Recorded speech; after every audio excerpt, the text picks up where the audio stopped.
America का राष्ट्रपति कहता है, 50 बार अमेरिका के राष्ट्रपति ने कहा कि नरेंद्र मोदी को मैंने फोन किया और उससे कहा ये ऑपरेशन सिंदूर जो है इसे एकदम बंद करो। और डोनाल्ड ट्रंप कहता है कि 2 दिन में नरेंद्र मोदी डर गया और उसने ऑपरेशन सिंदूर को बंद कर दिया। 50 बार बोला उसने। प्रधानमंत्री का अपमान कर रहा है, प्रधानमंत्री को कोई फर्क नहीं पड़ रहा, क्योंकि प्रधानमंत्री डोनाल्ड ट्रंप से डरता है। मैं चैलेंज देता हूं प्रधानमंत्री को, बिहार में चुनाव चल रहा है, आप किसी भी पब्लिक मीटिंग में यह कह दो कि अमेरिका का राष्ट्रपति झूठ बोल रहा है, कम है तो आप मीटिंग में, पब्लिक मीटिंग में कहो कि अमेरिका का राष्ट्रपति झूठा है, वो झूठ बोल रहा है, मैंने उसके कहने पर ऑपरेशन सिंदूर नहीं बंद किया। मैं आपको गारंटी कह रहा हूं, प्रधानमंत्री में दम नहीं है, वो ये बात नहीं कर सकता, बिहार की किसी स्टेज में ऐसी बात नहीं कर सकता है, क्योंकि वो डरपोक है।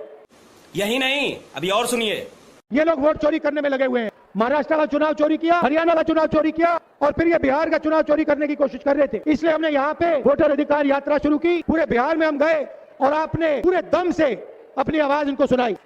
भाई और बहनों, ये आखिरी मिनट पे मैं आपको बता रहा हूँ, ये आखिरी मिनट पर आपका वोट चोरी करने की कोशिश करेंगे और बिहार का युवा आपको पोलिंग बूथ पे खड़ा होना है, लिस्ट देखनी है और चोरी नहीं करने देनी है, क्योंकि अगर आपने चोरी करने दी तो फिर से ये यहाँ पे नीतीश जी की 20 साल वाली सरकार बनेगी। इसीलिए आपको पूरा दम लगा के वोट चोरी रोकनी है। भाइयों और बहनों, इनका लक्ष्य अदानी और अंबानी को फायदे पहुंचाने का है, इनका लक्ष्य अंबेडकर जी के संविधान को खत्म करने का है। गलत जीएसटी लागू कर दी, फिर 5-6 साल बाद बोलते हैं देखो भैया अब मैं आपको दिवाली का गिफ्ट दूंगा, जीएसटी को कम करूंगा। 7 साल आपने खून चूसा और फिर आप कहते हो कि दिवाली का तोहफा दूंगा। बिहार के युवाओं से कहते हो कि देखो हमने आपको कम रेट में डेटा दिया, मगर बिहार के युवाओं से आप ये नहीं कहते हो कि आप 24 घंटा इंस्टाग्राम पे इसलिए हो क्योंकि हमने आपको नौकरी नहीं दी, मोदी सरकार ने, नीतीश सरकार ने नौकरी नहीं दी। आप क्या सोचते हो? आपका प्रधानमंत्री कह रहा है कि बिहार के युवाओं को बहुत फायदा दिलवाया, आप जितना टाइम इंस्टाग्राम पे रहना चाहते हो रह सकते हो। क्या सोचते हो कि बिहार के युवा को इंस्टाग्राम से फायदा हो रहा है क्या? फेसबुक पे बैठकर रील देखकर बिहार की प्रगति हो रही है क्या? नहीं, इनको देना पड़ रहा है, क्योंकि अगर इन्होंने आपका टाइम जाया नहीं किया, इंस्टाग्राम पे आपको नहीं रखा, फेसबुक पे आपको नहीं रखा, तो आप प्रधानमंत्री जी के घर के सामने, नीतीश जी के घर के सामने पहुंच जाओगे। अमित शाह ने कहा कि जमीन की कमी है, कहा ना? अच्छा बताओ भैया, जमीन की कमी है तो अदानी को 1 रुपए में कौन सी जमीन दी जा रही है? क्या वो बिहारी जमीन नहीं है क्या? कि वो किसान, बिहार के किसान की जमीन नहीं है क्या? जब अंबानी अदानी को जमीन देनी होती है तो जमीन मिल जाती है, जब किसान से जमीन छीननी होती है 2 मिनट में इनको जमीन मिल जाती है। मगर जब किसान कहता है कि मेरे बच्चे को सपना देखना है, रोजगार का सपना देखना है, मेरे बच्चे को बिजनेस चलाना है, कारखाना खोलना है, फैक्ट्री खोलनी है, तो अमित शाह कहते हैं भैया बिहार में जमीन नहीं।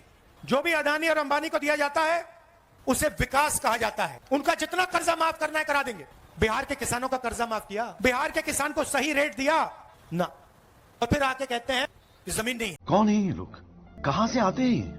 सब जगह बिहार के लोग दिखाई देते हैं। सही है गलत है?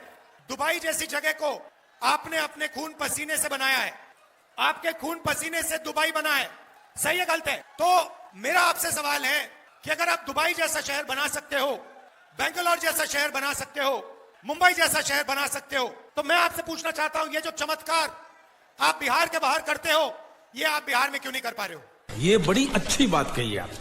दिल्ली में ऑल इंडिया मेडिकल इंस्टीट्यूट है, उसके सामने मेट्रो स्टेशन है।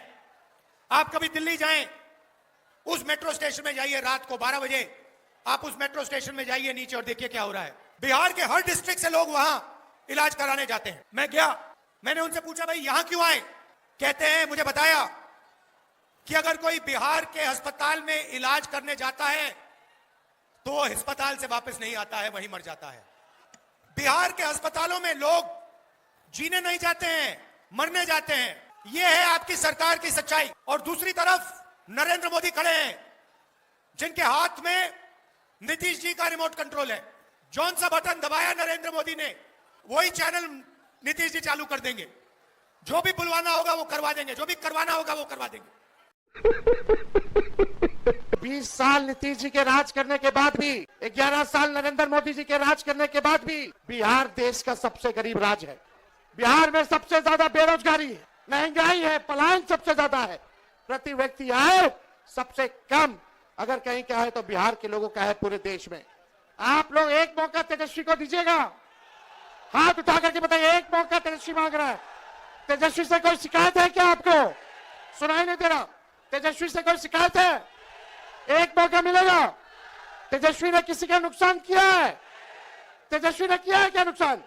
तो एक मौका आप लोग दीजिएगा ना। एक मौका मिलेगा, एक मौका मिलेगा तो नौकरी मिलेगी पक्की और तेजस्वी आपकी उम्मीदों को लगाएगा छक्का। अभी मजा आएगा ना भिड़ो। 20 साल ये पुराना खटारा सरकार को आप बदलने का समय आ गया है। स्थिर पानी भी एक जगह इकट्ठा हो जाए कुछ दिनों तक तो सड़ने लगता है, वही स्थिति इस सरकार की हो गई है। किसान भाई जानते हैं कि एक ही ब्रांड का बीज अगर 20 सालों तक खेत में रोपिएगा तो खेत जो है बंजर हो जाता है, फसल नहीं आती है। अब समय आ गया है नए ब्रांड का नया बीज रोपने का ताकि फसल भी अच्छी हो और आने वाले नस्लों का भविष्य भी बेहतर हो।